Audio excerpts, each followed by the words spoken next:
मोदीजींनी सामान्य माणसाला अधिकारिता देण्याचा प्रयत्न सुरू केला। आता मूर्खर लोकांचं राज्य नाही आहे, आता मूर्खर लोकच राजकारण करतील असं नाही आहे। सामान्यातला सामान्य माणूस देखील हा विचार करू शकतो की या ठिकाणी परिवर्तनामध्ये माझा देखील वाटा असला पाहिजे आणि सगळ्या लोकांना, ज्या लोकांनी लोकशाहीमध्ये कधी सहभाग देखील घेतला नव्हता, अशा लोकांना लोकशाहीमध्ये सहभागी करून घेण्याचं काम हे माननीय मोदीजींनी केलंय। आणि म्हणूनच रामायणातलं मला असं वाटतं की सामान्य माणसांना सोबत घेऊन जी लोकशाही तयार केली पाहिजे हे प्रभू श्रीरामांनी सांगितलं, ते करण्याचा प्रयत्न आज मोदीजींच्या माध्यमातून या ठिकाणी होतोय। आपल्याला कल्पना आहे प्रभू श्रीरामांच्या जीवनामध्ये महिलांचं महत्व फार मोठं होतं आणि आपल्याला माहिती आहे की शिळारूपी अहिल्या असेल किंवा शबरीच्या बोलांचं उदाहरण असेल। खरं म्हणजे शबरी एक आदिवासी स्त्री होती, पण तिची भावना किती मोठी होती की माझे राम येत आहे आणि माझ्या रामाला जे बोरं द्यायचे आहे त्यातलं एखादं बोर आंबट निघाला तर काय, माझ्या रामाला मी आंबट बोर कसं देऊ। आणि म्हणून एक एक बोर त्या ठिकाणी चाकून ते गोड आहे की नाही पाहून शबरी बाजूला ठेवत होती। आणि प्रभू श्रीरामांना देखील माहिती होतं की हे उष्टी बोर आहे, पण शबरीच्या प्रती प्रेम आणि शबरीच्या प्रेमाप्रती त्यांचं समर्पण या दोन गोष्टी आपल्याला त्या ठिकाणी पाहायला मिळतात की ती शबरीची पुष्टी बोरं देखील त्या ठिकाणी प्रभू श्रीरामांनी खाल्ली। आणि म्हणूनच आज खऱ्या अर्थानं प्रभू श्रीरामांनी आपल्याला जर काही शिकवलं असेल तर महिलांचा सन्मान शिकवला आहे। सीता माता खऱ्या अर्थानं आपण सगळ्यांनी बघितलं असेल तर सीता मातेकरता हे युद्ध नव्हतं, पण सीता माता एक निमित्त होत्या की ज्यातनं प्रभू श्रीरामांनी दाखवलं की अशा प्रकारे महिलांची अस्मिता, अशा प्रकारे महिलांवर अत्याचार हे सहन केले जाणार नाही हे दाखवण्याचा प्रयत्न प्रभू श्रीरामांनी त्या माध्यमातून केला।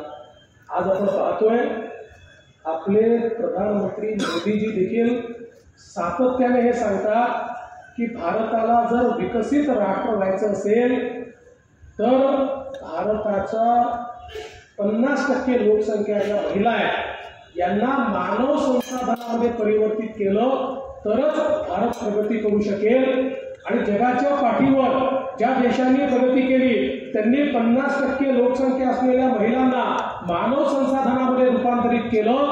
आणि म्हणून मोदीजींनी महिलांना अधिकारिता मिळाली पाहिजे याकरता मोठ्या प्रमाणात काम सुरू केलं। आज आपण पाहू शकतो की या ठिकाणी स्टार्टअप सारखी योजना ज्यात 25 कोटी लोकांना स्वतःच्या पायावर उभं राहण्याकरता लोन मिळालं, त्या स्टार्टअप योजनेमध्ये 25 कोटीपैकी 13 कोटी महिला आहेत की ज्या आज आपल्या पायावर उभ्या राहिलेल्या आहेत। आज आपण पाहतो काल आम्ही 15,000 घरं ही त्या ठिकाणी प्रधानमंत्री आवास योजनेच्या अंतर्गत सोलापूरमध्ये त्याच्या चाव्या दिल्या। आम्ही नियम केल्या, पण सगळ्यात महत्वाचं जे अनेक वर्ष देशाच्या लोकशाहीमध्ये जोपर्यंत महिलांची हिस्सेदारी वाढत नाही तोपर्यंत ही लोकशाही, ज्याला आजच्या काळात जेंडर सेन्सिटिव्ह म्हणतो, तशा प्रकारचे होणार नाही हे लक्षात घेऊनच महिलांना 33% लोकसभेमध्ये आणि विधानसभेमध्ये आरक्षण देण्याचा कायदाही माननीय आपल्या पंतप्रधान नरेंद्र मोदीजींनी या ठिकाणी तयार केला।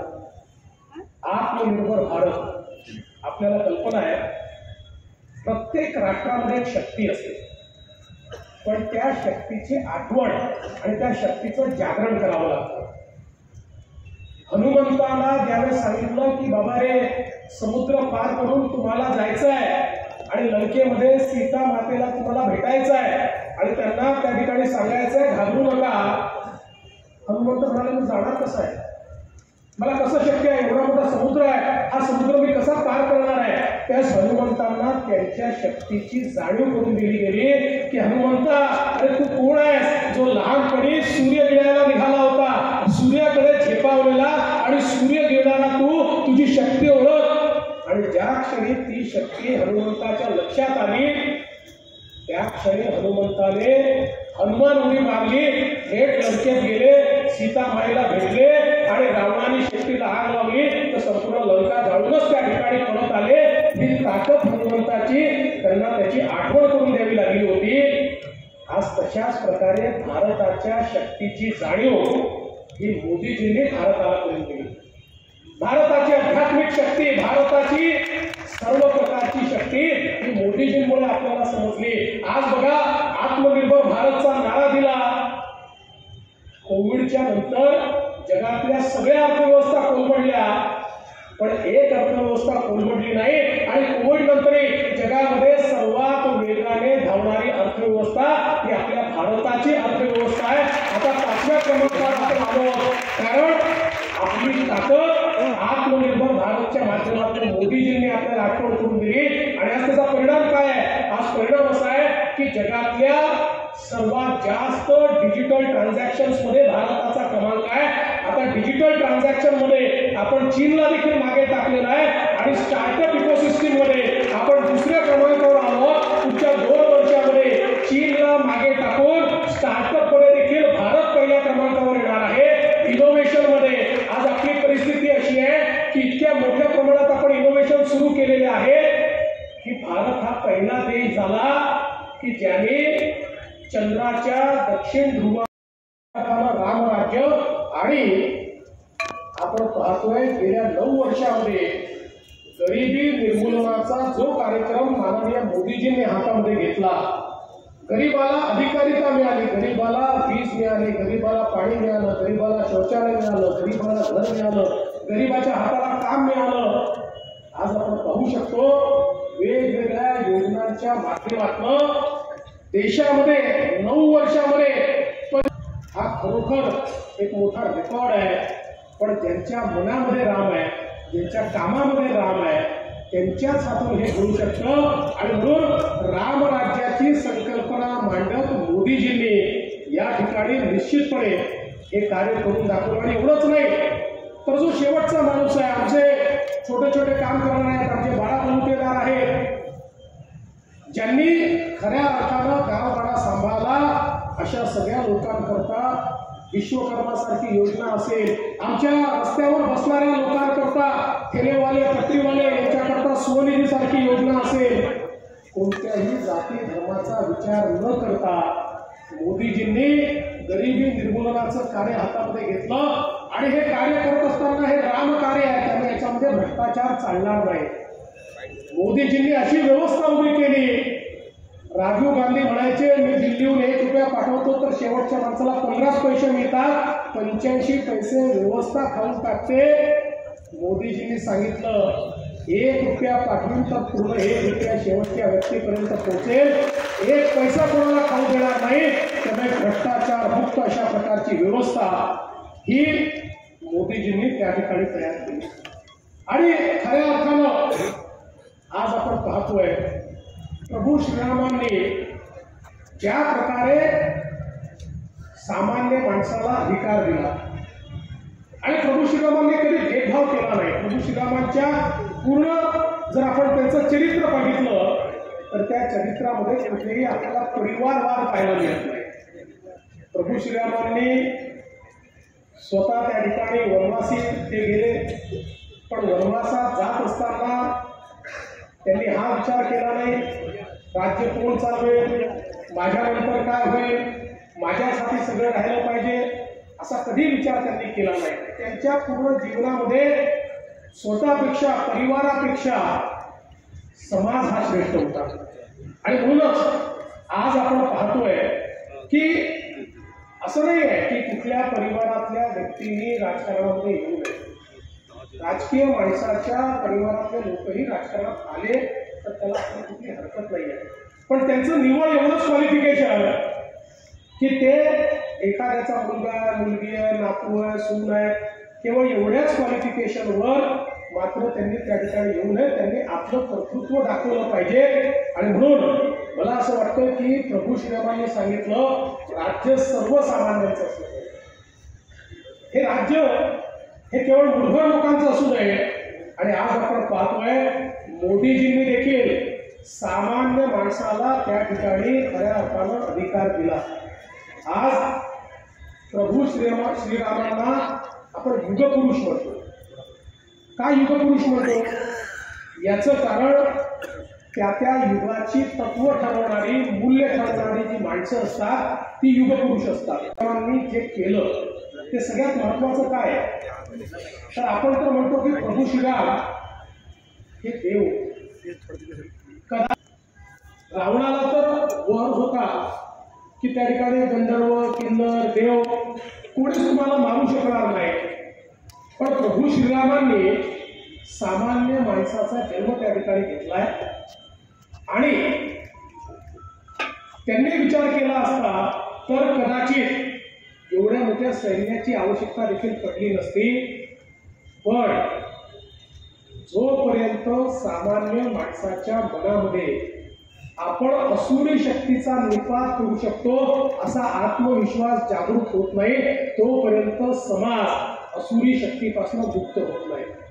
आणि म्हणून प्रभू श्रीरामांना हे माहिती होतं की एका रावणाला मी मारलं तर 10 रावण तयार होतील। जोपर्यंत सामान्य माणसाच्या मनात हा आत्मविश्वास मी तयार करत नाही की मी देखील असुरी शक्तीला संपवू शकतो, असुरी शक्ती किती मोठी असेल, आणि म्हणून प्रभू श्रीरामांनी सर्वसामान्यांचं राज्याची सेना तयार केली। त्यांच्या सेनेमध्ये अतिशय सामान्य अशा प्रकारचे नर वानर प्राणी जेवढे सगळे होते असे सगळे लोक होते की ज्यांना कुठला चेहरा नव्हता, ज्यांना कुठली ओळख नव्हती, अशा प्रकारचे लोक। दुसरीकडे रावणाकडे जर आपण बघितलं तर रावणाकडे मोठ्या मोठ्या योद्धांची फौज होती, पण हे सामान्य लोक जे रामाचे सैनिक होते या सामान्य लोकांनी त्या ठिकाणी लंकेवर आक्रमण करून रावणाला पराजित केलं आणि समाजामध्ये भावना तयार झाली की सामान्य माणूसच परिवर्तन करू शकतो। सामान्य माणसाने मनात आणलं आणि तो जर एकजूट झाला तर तो सामान्य माणूस मोठं परिवर्तन करू शकतो। आज आपण पाहतो छत्रपती शिवरायांना आपण युगपुरुष म्हणतो। याचं कारण काय आहे की ज्या काळामध्ये मोठे मोठे राजे आणि राजवाडे हे मुघलांचं मंडलिक म्हणून काम करण्याकरता तयार होते, किंबहुना त्यांचे टायटल्स घेऊन, त्यांच्याकडनं बिरुदावली घेऊन त्या ठिकाणी निर्मत होते, अशा काळामध्ये छत्रपती शिवरायांनी आई जिजाऊंच्या प्रेरणेने स्वराज्याची संकल्पना मांडली आणि स्वराज्याची संकल्पना मांडत असताना मोठे मोठे त्या ठिकाणी सेनापती नाही तर सामान्य मावळे त्या ठिकाणी तयार केले। 18 पगड जातीचे 12 मावळ्यातले छोटे छोटे मुलं हे जमा केले आणि त्यांच्यामध्ये विजयीची वृत्ती तयार केली, त्यांच्यामध्ये हा आत्मविश्वास तयार केला की मुघलांची फौज किती मोठी असली तरी आपण देव, देश आणि धर्माकरता लढतोय।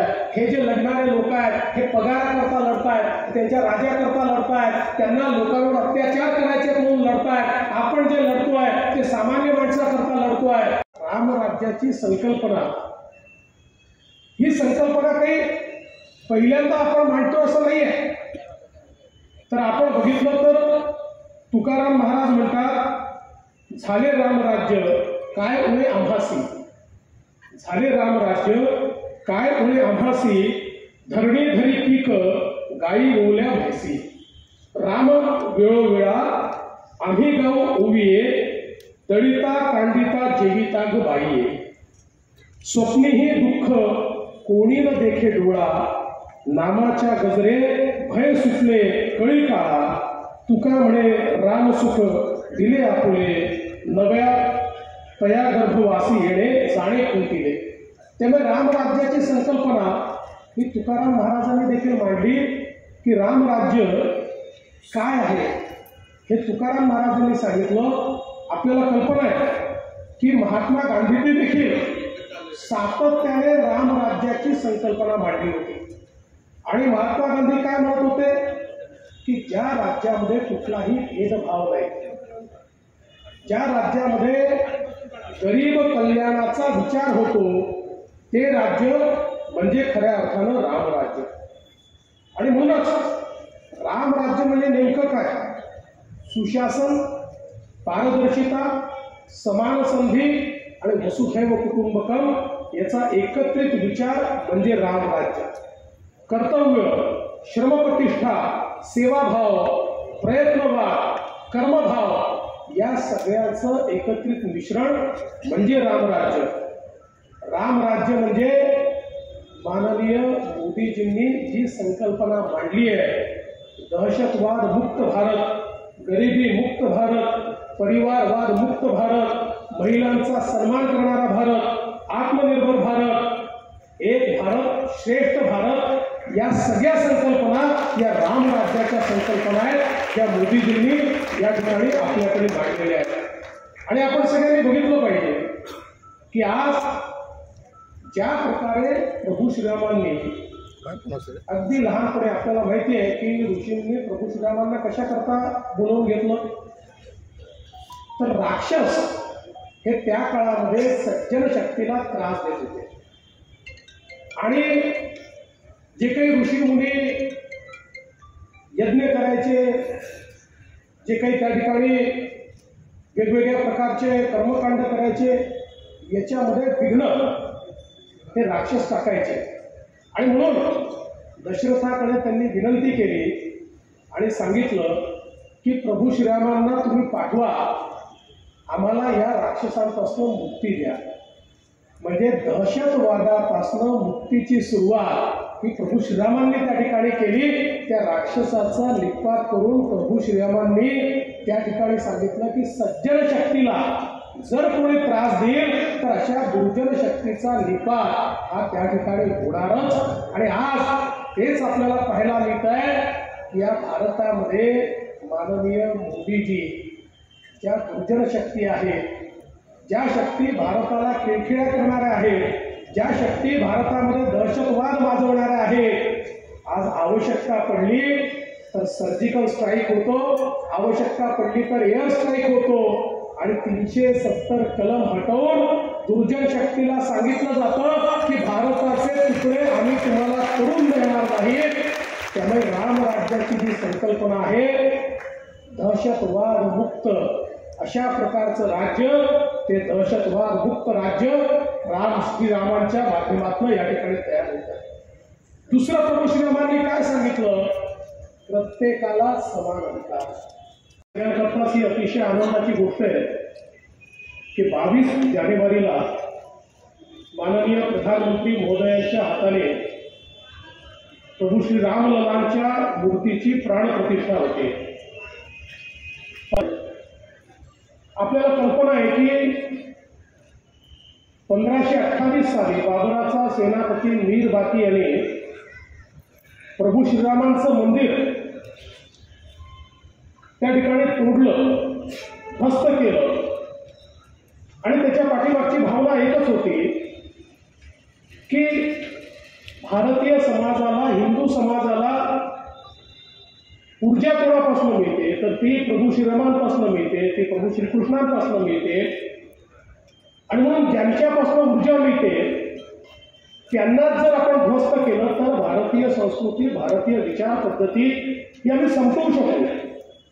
तो एक संकेत होता हिंदू समाजाला, तो एक संकेत होता भारतीय समाजाला की बघा, तुमचे राम स्वतःचं मंदिर वाचवू शकत नाहीत तर ते तुम्हाला कसे वाचवतील. आणि हा संकेत देत आमच्यातला उत्साह, आमच्यातली ऊर्जा, आमच्यातली विजिगीषू वृत्ती हे संपवण्याचा प्रयत्न त्या ठिकाणी झाला होता.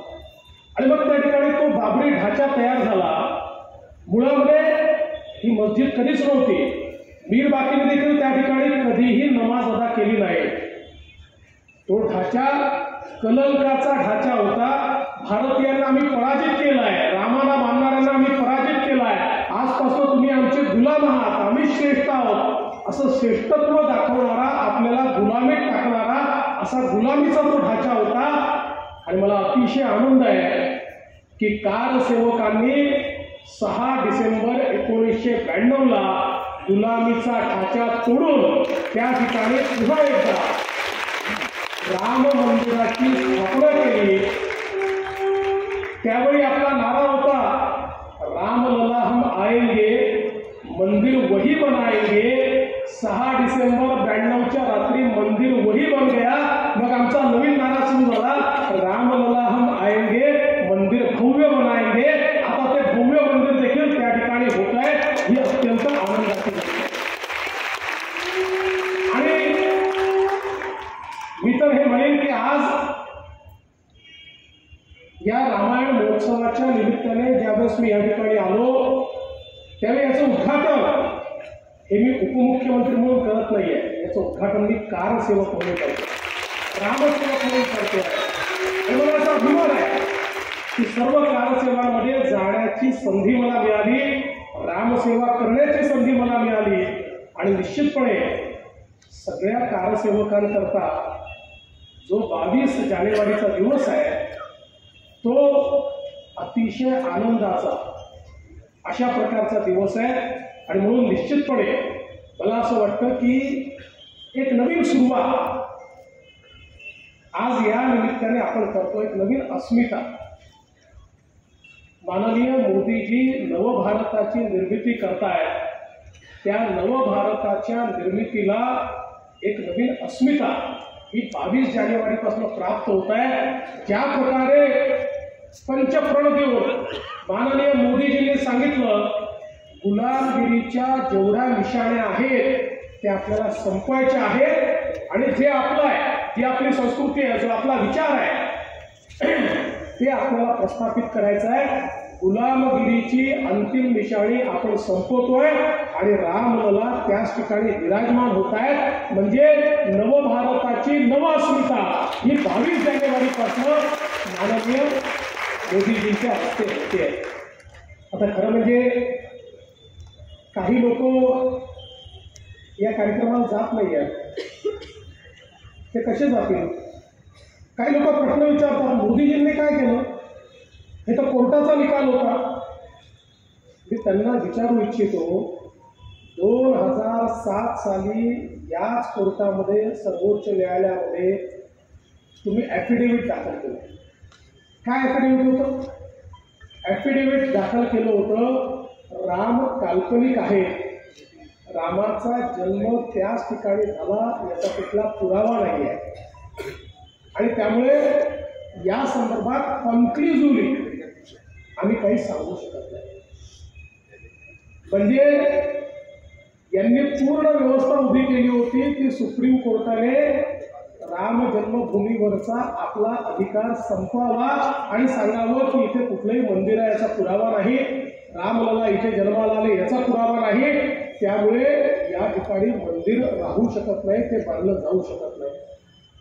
हे तेच लोक आहेत की जिने 2011 साली सुप्रीम कोर्टामध्ये ॲफिडेव्हिट देऊन सांगितलं की रामसेतू एक काल्पनिक संकल्पना आहे, त्यामुळे रामसेतू म्हणून ज्याला ओळखलं जातं ते तोडून तिथलं जहाज जाण्याकरता जर रस्ता तयार केला तर त्याच्यामुळे कोणाच्याही भावना दुखावणार नाहीत. अशा प्रकारे रामाला नाकारणारे लोक आहेत. आणि म्हणून माननीय मोदीजींच्या राज्यामध्ये सरकारनं दृढतेने सांगितलं हो ज्या ठिकाणी रामललाच्या मूर्ती ठेवल्या, ज्या ठिकाणी छोटं मंदिर बनलंय तीच राम जन्मभूमी आहे, त्याच ठिकाणी रामललाचं मंदिर आम्हाला बांधायचं आहे, त्याच ठिकाणी आमचं शतकानुशतक मंदिर होतं, त्याच ठिकाणी 64 खांब सापडलेले आहेत, त्याच ठिकाणी सगळ्या मूर्त्या सापडलेल्या आहेत, त्याच ठिकाणी प्रभू श्रीरामांचं मंदिर आम्ही बनवणार हे ठामपणे सांगणारे मोदीजी होते. केंद्रातलं सरकार होतं आणि राम जन्मभूमीची समिती होती. आणि म्हणून आज हा दिवस आपल्याला पाहायला मिळतोय. रामराज्याची संकल्पना ही संकल्पना काही पहिल्यांदा आपण मांडतो असं नाही आहे. तर आपण बघितलं तर तुकाराम महाराज म्हणतात झाले रामराज्य काय उणे आम्हासी, झाले रामराज्य काय उणे आम्हासी, धरणी धरी पीक गाई ओल्या म्हैसी, राम वेळोवेळा आम्ही गाव ओविये, दळिता कांडिता जेविता ग बाईये, स्वप्नीही दुःख कोणी न देखे डोळा, नामाच्या गजरे भय सुटले कळी काळा, तुका म्हणे राम सुख दिले आपुले, नव्या तया गर्भवासी येणे जाणे कोणतीले. त्यामुळे रामराज्याची संकल्पना ही तुकाराम महाराजांनी देखील मांडली की रामराज्य काय आहे हे तुकाराम महाराजांनी सांगितलं. आपल्याला कल्पना आहे की महात्मा गांधींनी देखील सातत्याने रामराज्याची संकल्पना मांडली होती. आणि महात्मा गांधी काय म्हणत होते की ज्या राज्यामध्ये कुठलाही भेदभाव नाही, ज्या राज्यामध्ये गरीब कल्याणाचा विचार होतो ते राज्य म्हणजे खऱ्या अर्थानं रामराज्य. आणि म्हणूनच रामराज्य म्हणजे नेमकं काय? सुशासन, पारदर्शिता, समान संधी आणि वसुधैव कुटुंबकम याचा एकत्रित विचार म्हणजे रामराज्य. कर्तव्य, श्रमप्रतिष्ठा, सेवाभाव, प्रयत्नभाव, कर्मभाव या सगळ्यांचं एकत्रित मिश्रण म्हणजे रामराज्य. रामराज्य म्हणजे माननीय मोदीजींनी जी संकल्पना मांडली आहे, दहशतवाद मुक्त भारत, गरिबी मुक्त भारत, परिवारवाद मुक्त भारत, महिलांचा सन्मान करणारा भारत, आत्मनिर्भर भारत, एक भारत श्रेष्ठ भारत, या सगळ्या संकल्पना या रामराज्याच्या संकल्पना आहेत ज्या मोदीजींनी या ठिकाणी आपल्याकडे मांडलेल्या आहेत. आणि आपण सगळ्यांनी बघितलं पाहिजे की आज ज्या प्रकारे प्रभू श्रीरामांनी अगदी लहानपणे आपल्याला माहिती आहे की ऋषींनी प्रभू श्रीरामांना कशा करता बोलवून घेतलं, तर राक्षस हे त्या काळामध्ये सज्जन शक्तीला त्रास देत होते. आणि जे काही ऋषी मुनी यज्ञ करायचे, जे काही त्या ठिकाणी वेगवेगळ्या प्रकारचे कर्मकांड करायचे, याच्यामध्ये विघ्न हे राक्षस टाकायचे. आणि म्हणून दशरथाकडे त्यांनी विनंती केली आणि सांगितलं की प्रभू श्रीरामांना तुम्ही पाठवा, आम्हाला या राक्षसांपासून मुक्ती द्या. म्हणजे दहशतवादापासून मुक्तीची सुरुवात ही प्रभू श्रीरामांनी त्या ठिकाणी केली. त्या राक्षसाचा निपात करून प्रभू श्रीरामांनी त्या ठिकाणी सांगितलं की सज्जन शक्तीला जर कोणी त्रास देईल तर अशा दुर्जन शक्तीचा निपात हा त्या ठिकाणी होणारच. आणि आज तेच आपल्याला पाहायला मिळत आहे की या भारतामध्ये माननीय मोदीजी ज्या दुर्जन शक्ती आहेत, ज्या शक्ती भारताला खिळखिळ्या करणाऱ्या आहेत, ज्या शक्ती भारतामध्ये दहशतवाद माजवणाऱ्या आहेत, आज आवश्यकता पडली तर सर्जिकल स्ट्राईक होतो, आवश्यकता पडली तर एअर स्ट्राईक होतो. आणि 370 कलम हटवून दुर्जन शक्तीला सांगितलं जातं की भारताचे तुकडे आम्ही तुम्हाला करून देणार नाही. त्यामुळे रामराज्याची जी संकल्पना आहे, दहशतवाद मुक्त अशा प्रकारचं राज्य, ते दहशतवाद मुक्त राज्य श्रीरामांच्या माध्यमातून या ठिकाणी तयार होत आहे. दुसरं प्रभू श्रीरामांनी काय सांगितलं? प्रत्येकाला समान अधिकार. रामराज्य. आणि आपण पाहतोय गेल्या 9 वर्षामध्ये गरिबी निर्मूलनाचा जो कार्यक्रम माननीय मोदीजींनी हातामध्ये घेतला, गरीबाला अधिकारिता मिळाली, गरीबाला वीज मिळाली, गरीबाला पाणी मिळालं, गरीबाला शौचालय मिळालं, गरीबाला घर मिळालं, गरीबाच्या हाताला काम मिळालं.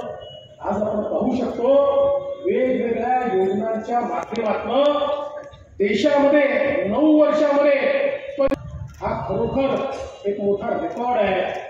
पण ज्यांच्या मनामध्ये राम आहे, ज्यांच्या कामामध्ये राम आहे, त्यांच्याच हातून हे होऊ शकतं. आणि म्हणून रामराज्याची संकल्पना मांडत मोदीजींनी या ठिकाणी निश्चितपणे हे कार्य करून दाखवलं. आणि एवढंच नाही तर जो शेवटचा माणूस आहे, आमचे छोटे छोटे काम करणारे आहेत, आमचे बाळाबलुतेदार आहेत, ज्यांनी खऱ्या अर्थानं गावगाडा सांभाळला, अशा सगळ्या लोकांकरता विश्वकर्मासारखी योजना असेल, आमच्या रस्त्यावर बसणाऱ्या लोकांकरता, ठेलेवाले, पट्टीवाले यांच्याकरता स्वनिधीसारखी योजना असेल, कोणत्याही जाती धर्माचा विचार न करता मोदीजींनी गरिबी निर्मूलनाचं कार्य हातामध्ये घेतलं. आणि हे कार्य करत असताना हे राम कार्य आहे, त्यामुळे याच्यामध्ये भ्रष्टाचार चालणार नाही. मोदीजींनी अशी व्यवस्था उभी केली. राजीव गांधी म्हणायचे, मी दिल्लीहून 1 रुपया पाठवतो तर शेवटच्या माणसाला 15 पैसे मिळतात, 85 पैसे व्यवस्था खाऊन टाकते. मोदीजींनी सांगितलं 1 रुपया पाठवून तर पूर्ण 1 रुपया शेवटच्या व्यक्तीपर्यंत पोहोचेल, 1 पैसा कोणाला खाऊ देणार नाही, त्यामुळे भ्रष्टाचार मुक्त अशा प्रकारची व्यवस्था ही मोदीजींनी त्या ठिकाणी तयार केली.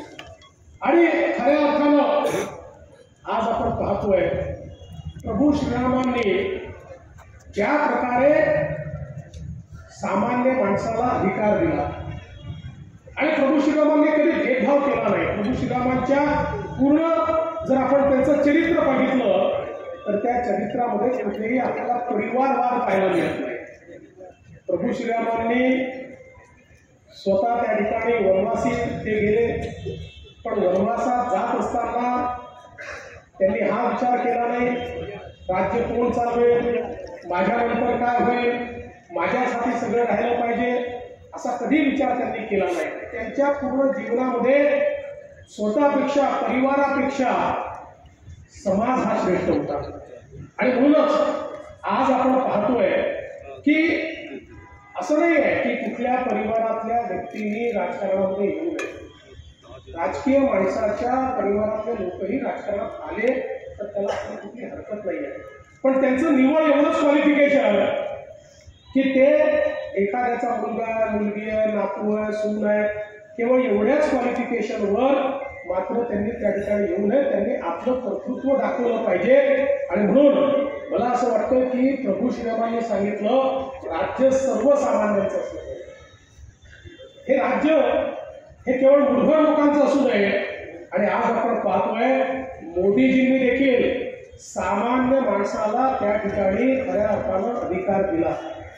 आज प्रभू श्रीरामांना आपण युगपुरुष म्हणतो. का युगपुरुष म्हणतो? याचं कारण त्या त्या युगाची तत्व ठरवणारी, मूल्य ठरवणारी जी माणसं असतात ती युगपुरुष असतात. त्यांनी जे केलं ते सगळ्यात महत्वाचं काय आहे तर आपण तर म्हणतो की प्रभू श्रीराम हे देव. रावणाला तर वर होता की त्या ठिकाणी गंधर्व, किन्नर, देव कोणीच तुम्हाला मारू शकणार नाही. पण प्रभू श्रीरामांनी सामान्य माणसाचा जन्म त्या ठिकाणी घेतलाय आणि त्यांनी विचार केला असता तर कदाचित एवढ्या मोठ्या सैन्याची आवश्यकता देखील पडली नसती. पण जोपर्यंत सामान्य माणसाच्या मनामध्ये आपण असुरी शक्तीचा निपात करू शकतो असा आत्मविश्वास जागृत होत नाही तोपर्यंत समाज असुरी शक्तीपासून मुक्त होत नाही. आणि म्हणून प्रभू श्रीरामांना हे माहिती होतं की एका रावणाला मी मारलं तर 10 रावण तयार होतील. जोपर्यंत सामान्य माणसाच्या मनात हा आत्मविश्वास मी तयार करत नाही की मी देखील असुरी शक्तीला संपवू शकतो, असुरी शक्ती किती मोठी असेल. आणि म्हणून प्रभू श्रीरामांनी सर्वसामान्यांचं राज्याची सेना तयार केली.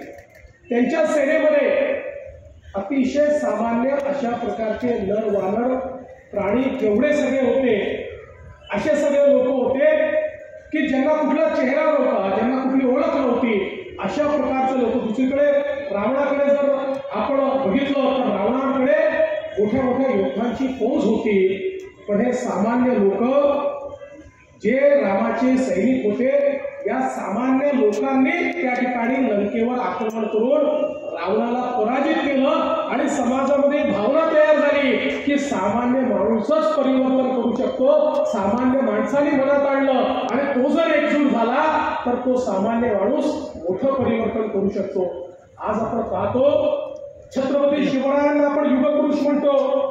याचं कारण काय आहे की ज्या काळामध्ये मोठे मोठे राजे आणि राजवाडे हे मुघलांचं मंडलिक म्हणून काम करण्याकरता तयार होते, किंबहुना त्यांचे टायटल्स घेऊन त्यांच्याकडनं बिरुदावली घेऊन त्या ठिकाणी निर्मत होते.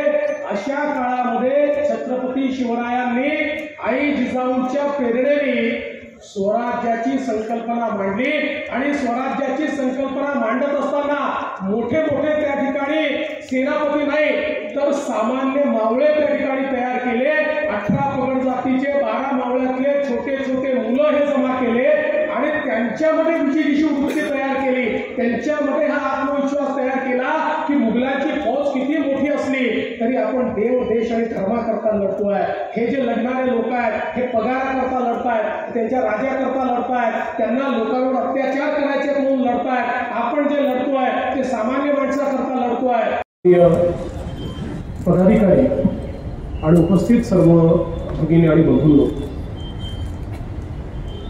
रामायण उत्सवाच्या निमित्ताने 3 दिवस अतिशय सुंदर अशा प्रकारचे कार्यक्रम या ठिकाणी आयोजित करण्यात आले आहेत. आणि आताच मी विविध कलाकारांनी काढलेल्या रांगोळ्या या ठिकाणी बघितल्या. मी मनापासून सगळ्या कलाकारांचं अभिनंदन करतो की अतिशय सुंदर रामायणातील विविध प्रसंग आणि विविध व्यक्तिरेखा या आपल्या समोर मांडण्यात आल्या.